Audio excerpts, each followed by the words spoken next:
سلام الله عليكم أعزائي تلاميذ سنة ثانية متوسط. أهلا وسهلا بكم معي من جديد لنواصل شرح دروس الكتاب المدرسي. أعزائي زوار القناة الجدد، شرفتوني ونورتوني في القناة.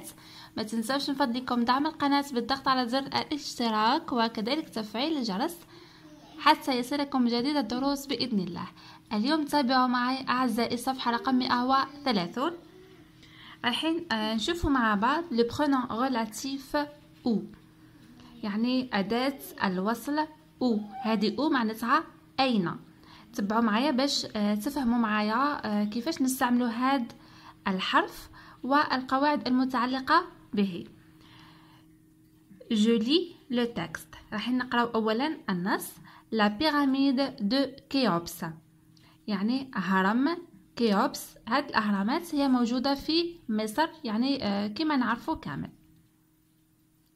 La pyramide de Khéops où des trésors sont cachés est l'une des 7 merveilles du monde.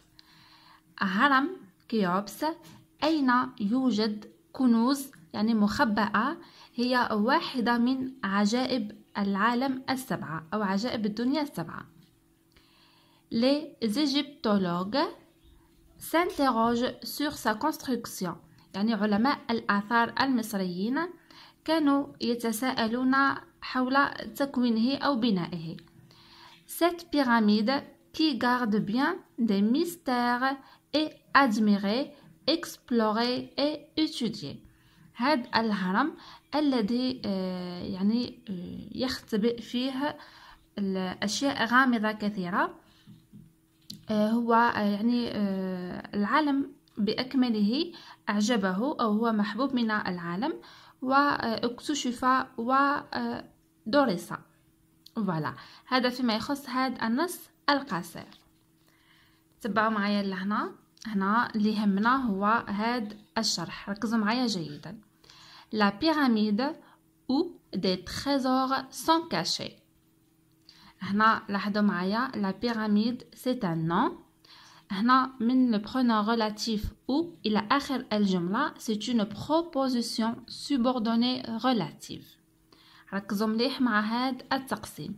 يعني كي نشوفوا مع الحرف هذا ولا le pronom relatif ou اللي من قبله هو le nom تاعو واللي يجي من وراه، يعني ابتداء من هذا الحرف إلى الآخر نسميوها la proposition subordonnée relative.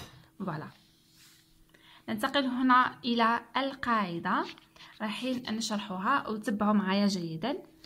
Le mot ou est un pronom relatif، يعني الكلمة ou هي ضمير وصل.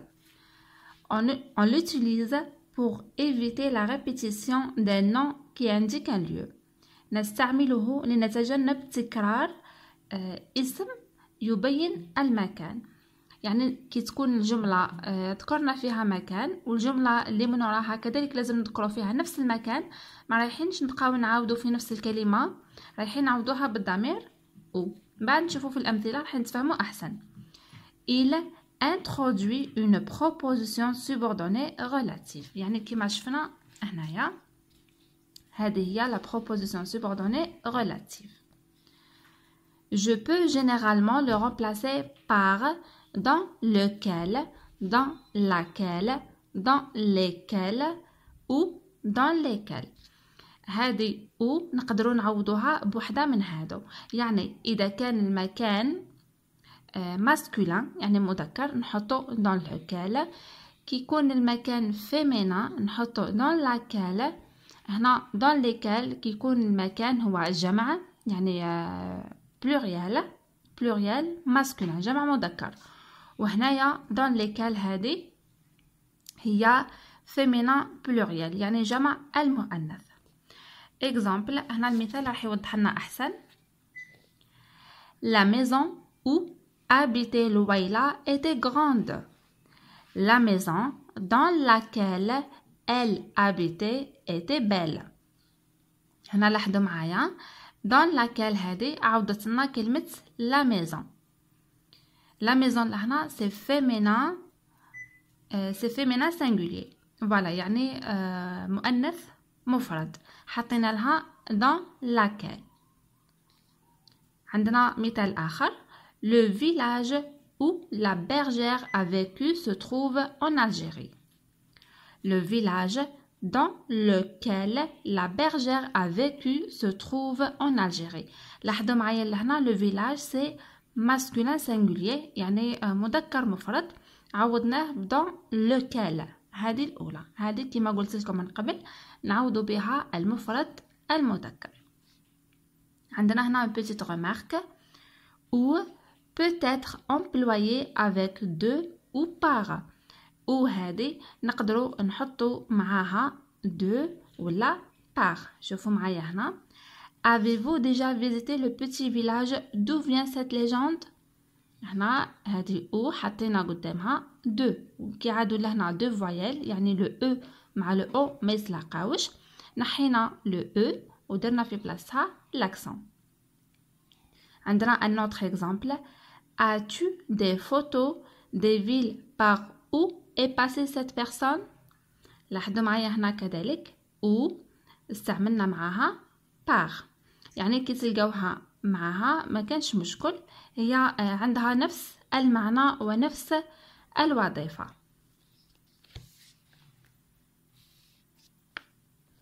Attention هنا انتبهوا.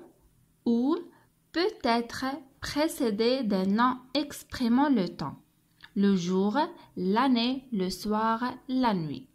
هنا انتبهوا او هذه كذلك نقدر نعوض بها المكان عفوا الزمان. هي كما شفنا من قبل نعوض بها المكان، ولكن في بعض الحالات نشوفوا ديما الاسم اللي يكون قبلها.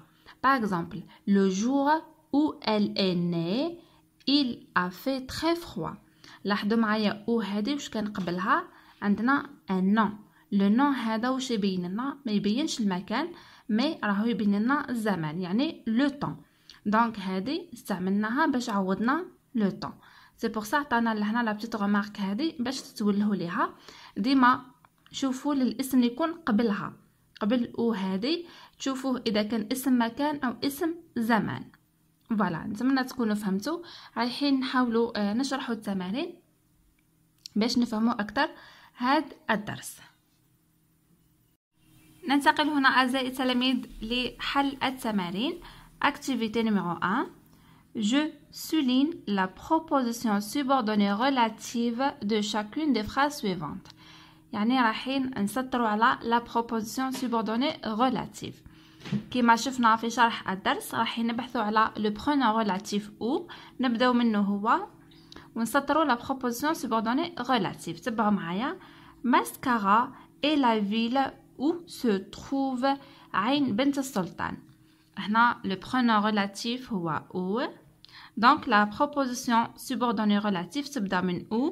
voilà ونسطروها إلى آخر المكان. voilà. Adèle a quitté le village où il est né. عندنا le pronom relatif où نسطروا إلى الآخر. هذه هي la proposition subordonnée relative. Deuxièmement, la Casbah où beaucoup d'artistes ont vu le jour est classé monument historique. هنا أول شيء نروحو نحوسوا على le pronom relatif où. من بعد نشوفوا الجملة إذا كان فيها فعل واحد ولا زوج أفعال. دونك هنا عندنا on vu le jour وعندنا voilà وعندنا et. هنا la proposition subordonnée relative كما شفناها في درس سابق تاع le pronom relatif qui. شرحت لكم باللي الجملة كيكونوا فيها زوج أفعال يعني la proposition subordonnée relative رايحة تحبس قبل الفعل الثاني. voilà donc هذه هي la proposition subordonnée relative. La mosquée où mes grands-parents faisaient leurs prières date du 15e siècle. أعتذر أعزائي التلاميذ فقط على هاد الانقطاعات لأنه عندي مشكلة في يعني في لاكارت ميموار تاع التليفون. تبعوا معايا. كنا قرينا هاد الجملة La mosquée où mes grands-parents faisaient leurs prières date du 15e siècle. هنا لاحظوا أنه الجملة كان فيها فعلين. عندنا هذا الفعل الأول faisait وعندنا date يعني مؤرخة في القرن الخامس عشر. فوالا هنايا لا بروبوزيسيون سوبوردوني ريلاتيف رايحه تبدا من لو برونون ريلاتيف او وتنتهي دائما قبل الفعل الثاني، أو هي الجملة التي تبين لنا المكان. الجملة الأخيرة c'est la source où ma mère nous emmenait la veille de nos examens. هنا نشوفوا le pronom relatif. voilà وهنايا ما عندناش un autre verbe، عندنا juste le verbe emmener. voilà رايحين لا بروبوزيسيون سوبوردوني ريلاتيف راح تكون الى اخر الجمله. نتمنى تكونوا فهمتوا. فقط الملاحظه هنا كي تجيو تسطروا لا بروبوزيسيون سوبوردوني ريلاتيف انتبهوا للافعال الموجوده في الجمل. يعني اذا كان فعل واحد كما مثلا الجمله هذه الاولى se trouve، لا بروبوزيسيون سوبوردوني ريلاتيف راح تكون من لو برونون ريلاتيف او الى اخر الجمله. اذا كاين افعال ديما لا بروبوزيسيون سوبوردوني ريلاتيف رايحه تحبس قبل الفعل الثاني. فوالا نتمنى تكونوا فهمتوا. ننتقل الى الصفحه